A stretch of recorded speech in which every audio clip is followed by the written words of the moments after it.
मध्य प्रदेश एक ओबीसी बहुल राज्य।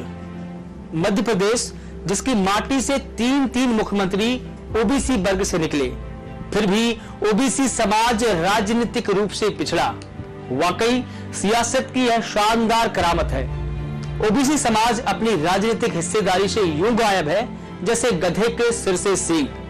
नमस्कार, बहुत स्वागत है आपका वीआईपी न्यूज के खास कार्यक्रम मंथन में और मैं हूं आपके साथ मनीष कुमार। मध्य प्रदेश में जैसे जैसे विधानसभा चुनाव नजदीक आ रहे हैं, वैसे वैसे राजनीतिक बिसात भी बिछनी शुरू हो गई है। कांग्रेस हो या बीजेपी, सभी राजनीतिक दल अपनी सियासी जमीन को मजबूत करने में जुटे हुए हैं। लेकिन इन दिनों सूबे की सियासत में ओबीसी आरक्षण का मुद्दा गरमाया हुआ है। पंचायत चुनाव में ओबीसी आरक्षण को लेकर सुप्रीम कोर्ट ने सरकार को फटकार लगाते हुए एक अहम फैसला सुनाया है। सुप्रीम कोर्ट ने कहा कि राज्य निर्वाचन आयोग 2 सप्ताह के भीतर अधिसूचना जारी करे। सुप्रीम कोर्ट ने कहा कि तय शर्तों को पूरा किए बिना ओबीसी वर्ग को आरक्षण नहीं मिल सकता। अभी सिर्फ एसटी और एससी आरक्षण के साथ ही स्थानीय निकाय चुनाव होंगे और पंचायत चुनाव संपन्न कराने होंगे। मध्य प्रदेश में बहुप्रतीक्षित पंचायत और नगर निगम चुनाव को लेकर सुप्रीम कोर्ट ने बड़ा फैसला सुनाया है। सुप्रीम कोर्ट ने राज्य सरकार की मांग को दरकिनार करते हुए 15 दिन के अंदर पंचायत, नगर पालिका और नगर निगमों के चुनाव की अधिसूचना जारी करने के निर्देश दिए हैं। सुप्रीम कोर्ट ने अपने फैसले में प्रदेश में 3 साल से पंचायत और निगम चुनाव नहीं होने पर नाराजगी जाहिर की है। सुप्रीम कोर्ट ने कहा कि 5 साल में चुनाव करवाना सरकार की संवैधानिक जिम्मेदारी है। राज्य निर्वाचन आयोग 15 दिनों में चुनाव की अधिसूचना जारी करे। ओबीसी आरक्षण के लिए तय शर्तों को पूरा किए बिना आरक्षण नहीं मिल सकता है। हाल ही में मध्य प्रदेश सरकार की ओर से ट्रिपल टेस्ट रिपोर्ट पेश की गई थी, जिसमें दावा किया गया था कि मध्य प्रदेश में 48% आबादी अन्य पिछड़ा वर्ग यानी कि ओबीसी की है। इस आधार पर ओबीसी वर्ग को कम से कम 35% आरक्षण मिलना चाहिए, लेकिन मध्य प्रदेश सरकार द्वारा पेश की गई रिपोर्ट को सुप्रीम कोर्ट ने अधूरा माना है। कोर्ट ने कहा कि बिना ट्रिपल टेस्ट रिपोर्ट के आरक्षण लागू नहीं कर सकते। ऐसे में मध्य प्रदेश में ओबीसी आरक्षण के बिना ही चुनाव होंगे। लेकिन इस पूरे मामले में सूबे के मुखिया शिवराज सिंह चौहान ने कहा कि सरकार कोर्ट के फैसले का अध्ययन कर रही है। इस संबंध में सुप्रीम कोर्ट में रिव्यू पिटीशन यानी कि पुनर्विचार याचिका दायर की जाएगी। हमारा प्रयास है कि मध्य प्रदेश में ओबीसी आरक्षण के साथ ही चुनाव हो, लेकिन कानूनी जानकारों का कहना है कि पुनर्विचार याचिका की गुंजाइश बहुत कम बची है। 99% मामलों में रिव्यू पिटीशन खारिज हो जाती है। यह तो सुप्रीम कोर्ट के ऊपर निर्भर करता है कि वह पुनर्विचार याचिका स्वीकार करे या नहीं। कुछ भी हो, लेकिन ओबीसी आरक्षण का मुद्दा सरकार की गले की फांस बन गया है। अगर आरक्षण मिला तो ठीक, नहीं तो हमेशा के लिए ओबीसी आरक्षण न मिलने का कलंक शिवराज सरकार पर लगेगा, क्योंकि मुख्यमंत्री शिवराज सिंह चौहान खुद ओबीसी वर्ग से हैं। माननीय सर्वोच्च न्यायालय का फैसला आया है।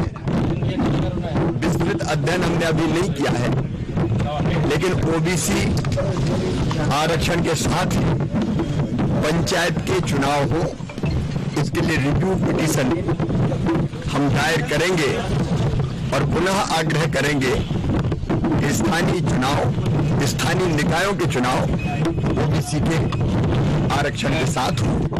न्यायपालिका के निर्णय को सुधार करना पड़ा है और इस निर्णय से मैं खुश हूँ, क्योंकि एक पिछड़े वर्ग के साथ न्याय जरूरी है और माननीय मुख्यमंत्री जी ने शायद रिव्यू पिटीशन की बात की है और मुझे लगता है कि इसके पर पुनर्विचार की आवश्यकता है और इस प्रकार अगर चुनाव होंगे तो पिछड़े वर्ग के साथ अन्याय होगा। क्योंकि सब जानते हैं कि आरक्षण कौन जाएगा, सब जानते हैं कि गरीब कल्याण की योजनाएं कौन चला रहा है। इस प्रकार प्रधानमंत्री जी के आने के बाद योजनाएं आप देख लीजिए, सारे गरीब होते हैं, सारे पिछड़े वर्ग के लोग। पिछड़ा वर्ग आयोग का गठन किसने किया? पिछड़ा वर्ग आयोग को संवैधानिक मान्यता किसने दी? और इसलिए कांग्रेस के बेबुनियाद आरोप का समाज के ऊपर कोई असर नहीं पड़ेगा और हमारी मान्यता है कि इस पे अगर चुनाव होंगे तो पिछड़े वर्ग के साथ अन्याय होगा। इसलिए मध्य प्रदेश में भारतीय जनता पार्टी सरकार द्वारा साजिश करके जानबूझकर पिछड़े वर्ग का आरक्षण स्थानीय निकायों पंचायत चुनाव में समाप्त करवाया गया। दिसंबर 2021 में सुप्रीम कोर्ट द्वारा स्पष्ट निर्देश दिए गए थे 4 महीने के अंदर ट्रिपल टेस्ट रिपोर्ट सबमिट करके पिछड़े वर्ग का आरक्षण सुनिश्चित किया जाए, लेकिन सरकार द्वारा ट्रिपल टेस्ट रिपोर्ट सबमिट नहीं की गई। समय सीमा बीत गई और सुप्रीम कोर्ट में सरकार द्वारा पिछड़ा वर्ग आरक्षण के लिए तथ्य नहीं रखे गए। ये भारतीय जनता पार्टी की साजिश है। जानबूझकर सुप्रीम कोर्ट में तथ्य नहीं रखे गए और पिछड़े वर्ग का आरक्षण समाप्त करवाया गया। मध्य प्रदेश के 55% से अधिक पिछड़े वर्ग की आबादी देख रही है भारतीय जनता पार्टी उनके साथ अन्याय कर रही है। पिछड़ा वर्ग भाजपा को सबक सिखाएगा। मध्य प्रदेश में ओबीसी आरक्षण पर मचे घमासान के बीच मुख्यमंत्री शिवराज सिंह चौहान ने अपने विदेश का दौरा रद्द कर दिया है। मुख्यमंत्री शिवराज सिंह चौहान ने सोशल मीडिया पर यह जानकारी साझा करते हुए कहा कि मेरी सरकार अन्य पिछड़े वर्ग के सामाजिक, आर्थिक और राजनीतिक उत्थान के लिए पूरी तरीके से प्रतिबद्ध है। लेकिन सवाल है कि अगर सरकार कोर्ट में रिव्यू पिटीशन दायर करती है और कोर्ट उस याचिका को खारिज कर देगी, तब सरकार क्या करेगी? क्या सरकार जातिगत जनगणना कराकर ओबीसी वर्ग को सही संख्या का पता लगाएगी? क्योंकि यह सवाल अब और भी जोर पकड़ने लगा है। सूबे की सियासत में हमेशा ऐसा ही होता रहा है कि जब जब चुनाव नजदीक आते हैं तब नेताओं में ओबीसी आरक्षण का मुद्दा ज्वार भाटे की तरह उमड़ने लगता है। हालांकि यह भी एक कटु सत्य है कि किसी भी सरकार में हिम्मत नहीं हुई कि जातिगत जनगणना कर ओबीसी की जनसंख्या का पता लगाया जा सके। साल 1881 में देश में पहली दफा जनगणना हुई थी, जिसमें जातिगत आंकड़े जारी किए गए थे। तब से हर 10 साल के अंतराल में जनगणना होती रही है। साल 1931 की जनगणना में जातिगत आंकड़े जारी होते थे, किंतु साल 1941 की जनगणना में जातिगत आंकड़े जुटा तो लिए, लेकिन उन्हें सार्वजनिक तौर पर जारी नहीं किया गया। इसके बाद आजादी के बाद की सरकारों ने सिर्फ अनुसूचित जाति और अनुसूचित जनजाति की आबादी के आंकड़े जारी करने का फैसला लिया। इसके बाद से बाकी जातियों के जातिवार आंकड़े कभी भी सार्वजनिक नहीं हुए। यानी 1931 के बाद कभी जातिगत जनगणना नहीं हुई। आजादी के बाद पहली बार साल 1951 में जनगणना हुई। तब से अब तक हुई सभी 7 जनगणना में SC और ST का जातिगत डेटा ही पब्लिश होता रहा है, लेकिन बाकी जातियों का डेटा इस तरह पब्लिश नहीं होता। यानी जातिगत जनगणना नहीं होने के कारण देश की ओबीसी आबादी का ठीक अनुमान नहीं लगाया जा सकता। बीपी सिंह सरकार ने जिस मंडल कमीशन की सिफारिशों को लागू कर पिछड़ों को आरक्षण दिया, उसने भी साल 1931 की जनगणना को आधार मानकर देश में ओबीसी की आबादी 52% का अनुमान जताया था। चुनाव के दौरान अलग अलग पार्टियों ने चुनावी सर्वे और अनुमान के आधार पर इस आंकड़े को कभी थोड़ा तो कभी ज्यादा करके आंका है, लेकिन तमाम ऊहापोहों के बाद भी ओबीसी वर्ग को उनका वाजिब हक नहीं मिल सका है। मध्य प्रदेश में बहुप्रतीक्षित पंचायत चुनाव में ओबीसी आरक्षण को लेकर सुप्रीम कोर्ट ने एक अहम फैसला सुनाया और इसके बाद ओबीसी आरक्षण का मुद्दा राजनीतिक बहस के केंद्र में फिर से आ गया है। लेकिन सवाल है कि इस बहस का परिणाम क्या होगा, क्योंकि कोर्ट ने स्पष्ट रूप से कहा है कि पंचायत चुनाव के लिए अब और वक्त नहीं दे सकते। यानी ओबीसी आरक्षण के बिना ही पंचायत चुनाव संपन्न कराने के आदेश भी सुप्रीम कोर्ट द्वारा दिए गए हैं। लेकिन केंद्र की सत्ता पर काबिज होने से पहले भारतीय जनता पार्टी के नेताओं का ओबीसी आरक्षण को लेकर कुछ और रुख था और आज कुछ और है। साल 2011 की जनगणना से पहले पूर्व केंद्रीय मंत्री और भाजपा के नेता गोपीनाथ मुंडे ने जातिगत जनगणना की मांग की थी। उन्होंने साल 2010 में संसद के अंदर कहा था कि अगर हम 2011 की जनगणना में ओबीसी की गणना नहीं करेंगे तो हम उन पर अन्याय करेंगे। हालांकि ओबीसी आरक्षण का मुद्दा कोर्ट में उस वक्त लंबित था और जमीन पर सियासत हो रही थी। मध्य प्रदेश में नगरीय निकाय और पंचायत चुनाव में आरक्षण को लेकर सियासत फिर गर्मा गई है। मध्य प्रदेश पिछड़ा वर्ग आयोग के सरकार को प्रथम प्रतिवेदन रिपोर्ट पेश करने के बाद कांग्रेस ने शिवराज सरकार पर पंचायत चुनाव में ओबीसी आरक्षण समाप्त करने का षड्यंत्र रचने का आरोप लगाया है। हालांकि 10 मई यानी मंगलवार को सुप्रीम कोर्ट में ओबीसी आरक्षण को लेकर एक अहम सुनवाई हुई, जिसमें कोर्ट ने सरकार की रिपोर्ट को अधूरा माना है। कांग्रेस ने कहा कि मध्य प्रदेश सरकार ने ओबीसी वर्ग के संवैधानिक अधिकारों और प्रावधानों में लापरवाही बरती है। पंचायत चुनाव में ओबीसी आरक्षण समाप्त करने के गंभीर आरोप भी कांग्रेस ने लगाए हैं। लेकिन पिछले दिनों सुप्रीम कोर्ट ने सरकार को कड़ी फटकार लगाई थी, जिसके बाद आनन फानन में मध्य प्रदेश सरकार के मंत्री भूपेंद्र सिंह ने पिछड़ा वर्ग कल्याण आयोग की रिपोर्ट को सार्वजनिक किया था। मंत्री भूपेंद्र सिंह द्वारा जारी की गई रिपोर्ट में कहा गया था कि मतदाता सूचियों के आधार पर मध्य प्रदेश में ओबीसी आबादी 48% है। इस पर कांग्रेस ने सवाल खड़े किए थे। कांग्रेस ने कहा कि क्या मंत्री बताएंगे कि किसी वर्ग की जनसंख्या की हिस्सेदारी जनगणना से गिनी जाती है या मतदाता सूची के आधार पर? जातिगत जनगणना के आंकड़ों का उपयोग किए बिना यह कैसे पता लगाया जा सकता है कि मध्य प्रदेश में ओबीसी की आबादी कितनी है?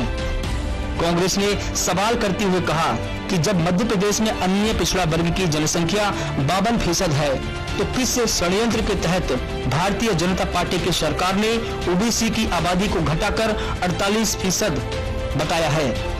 हालांकि विपक्षी दलों और ओबीसी वर्ग के नेताओं के सवाल अब और भी बड़े हो चले हैं और इसकी वजह से मध्य प्रदेश सरकार बैकफुट पर नजर आ रही है। जैसी की संभावना थी, मध्य प्रदेश की भारतीय जनता पार्टी पिछड़े वर्ग के साथ धोखा करने का षड्यंत्र कर रही थी और वो षड्यंत्र में सफल हो गई। उसके द्वारा जिस तरह माननीय उच्चतम न्यायालय में गलत जानकारियां प्रस्तुत की गई है, पिछड़े वर्ग का गलत आबादी का बायोडाटा प्रस्तुत किया गया है, आरक्षण की मांग ज्यादा की गई है, इन सब बातों से लग रहा था कहीं न कहीं ये फिर एक बार पिछड़े वर्ग को छलावा करने का कार्य कर रहे हैं। और जिसकी पुष्टि इस बात से होती है कि भारतीय जनता पार्टी की ओर से माननीय उच्च न्यायालय में उनके नियुक्त वकील के द्वारा भी कहा गया था कि माननीय उच्चतम न्यायालय से महाराष्ट्र जैसा ही निर्णय होगा। इससे साफ लग रहा है कि योजनाबद्ध तरीके से प्री प्लान ढंग से कराने वाला कार्य किया गया है।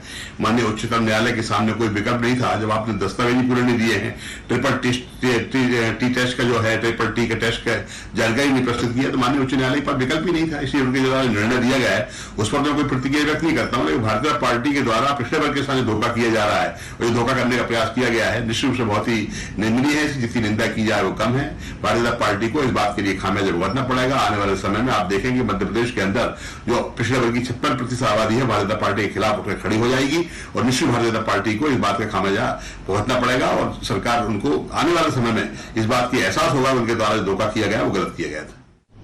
आपने गलत तथ्य माननीय न्यायालय के सामने प्रस्तुत आ रहा है कि मध्य प्रदेश में 56% कहां से लाए, कहां से आपने आंकड़े निकाले, कौन सा आपका सर्वे का पिछड़ा वर्ग आयोग मध्य प्रदेश में आयोग बना हुआ, उससे आपने चर्चा तक नहीं की, जिसके अतिरिक्त जेपी व्यवस्था है उसकी चर्चा आंकड़े कहां से लेकर आए?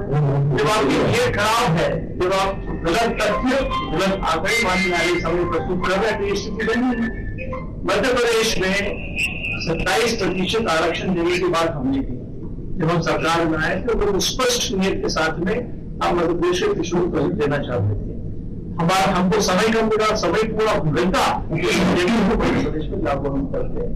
ये जो हो रहा है इससे स्पष्ट होता है कि माननीय मुख्यमंत्री जी आप इस मध्य प्रदेश में पिछड़ों के साथ पुनः धोखा कर रहे हैं, बार बार धोखा करते आए हैं और आप मोहन भागवत और संघ का एजेंडा मध्य प्रदेश में लागू करना चाहते हैं। आपकी नीयत खराब है, आपकी सरकार की नीयत खराब है। और इस सब सिस्टम को जो आज में आया है उसको लेकर माननीय सलाहकारों से विधि सलाहकारों से चर्चा कर रहे हैं। हालांकि ओबीसी आरक्षण पर अब सुप्रीम कोर्ट का फैसला आ गया है और कोर्ट ने तय कर दिया है कि सरकार ओबीसी आरक्षण के बिना ही पंचायत चुनाव संपन्न कराएं, क्योंकि मध्य प्रदेश में 3 साल से पंचायत चुनाव लंबित है और कोर्ट ने इस लेट लतीफी पर कड़ी नाराजगी जाहिर की है।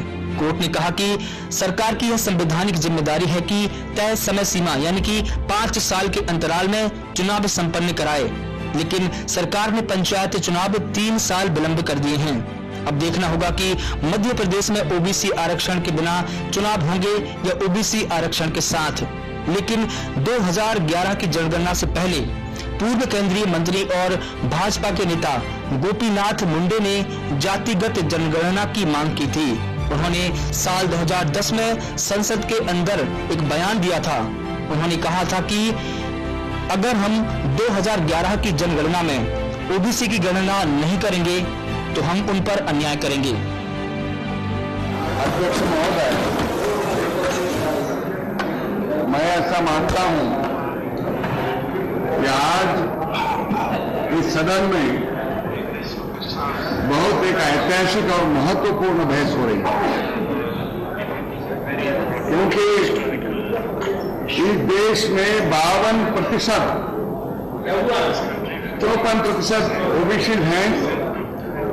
इसका मतलब 54 करोड़ लोगों के जीवन से संबंधित विषय पर हम बहस कर रहे हैं और इसके प्रति सरकार ने फैसला नहीं किया है। 1931 में एक बार सिर्फ ओबीसी का उस समय जनगणना हुई थी। 80 साल हुए कि ओबीसी का जनसंख्या कितना है इसके बारे में सेंसस नहीं हुआ है। अगर हम इस समय भी सेंसस में ओबीसी का सेंसस नहीं करेंगे तो ओबीसी को सोशल जस्टिस देने के लिए और 10 साल हम उन पर अन्याय करेंगे।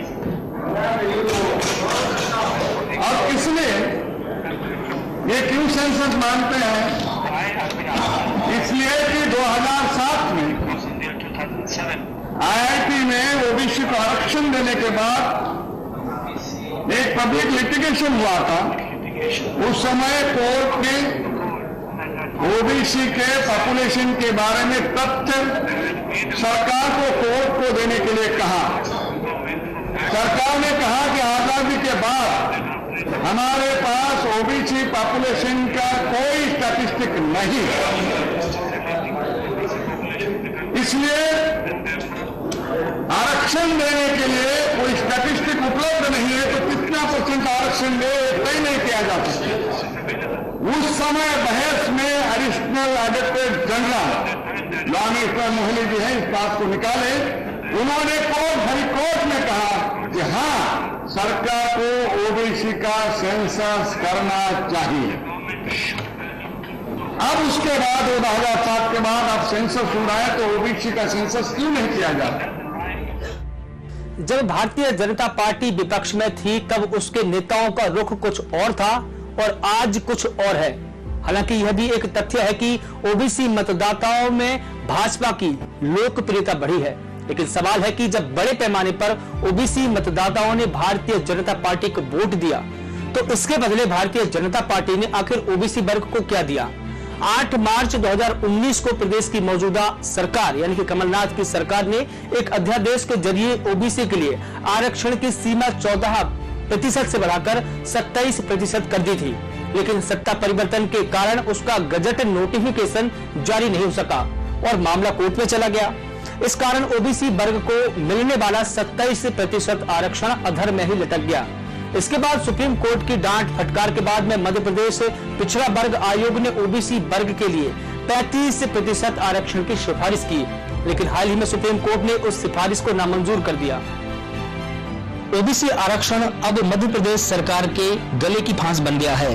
अगर सूबे की शिवराज सरकार ओबीसी आरक्षण के बिना चुनाव कराती है तो आगामी विधानसभा चुनाव और पंचायत चुनाव में बीजेपी को बड़ा नुकसान उठाना पड़ सकता है, क्योंकि मध्य प्रदेश में भाजपा के कुल मतदाताओं में से तकरीबन आधी आबादी ओबीसी वोटरों की है।